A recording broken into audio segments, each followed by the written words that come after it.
Find the volume of a pyramid that has a pentagonal base of side length is 1 meters and the height of 3 meters.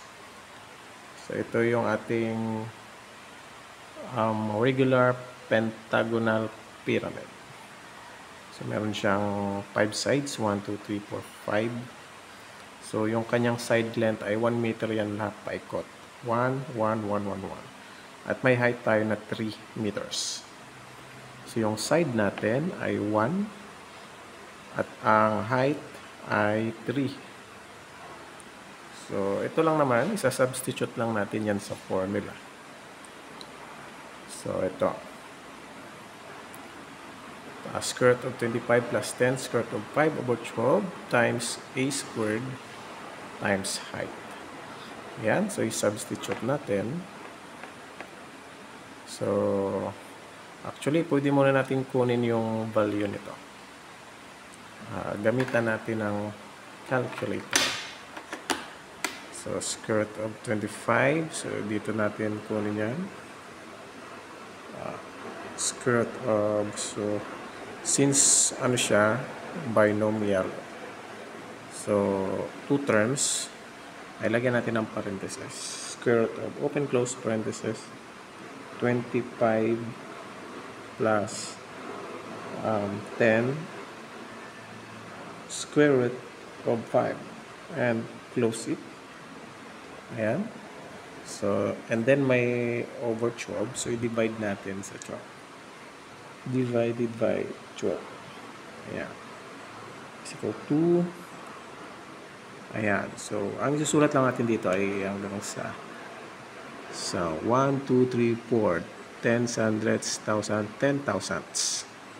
And then round off natin, so maging 0.5735. Ayan. Sulat natin dito, 0.5735. Ayan. At i-multiply natin yung side na 1.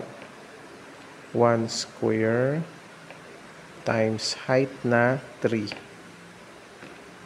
Ayan. So, using calculator, diretso na natin kasi puro lang naman multiply. So, ito, 1 square ay 1. So, copy na lang natin ulit para sigurado. 0.5735 times. So, 1 times 1 equals 1. Then, times 3. Okay, so, i-type natin ito sa calculator para makuha natin agad yung sagot. Ayan. 0.57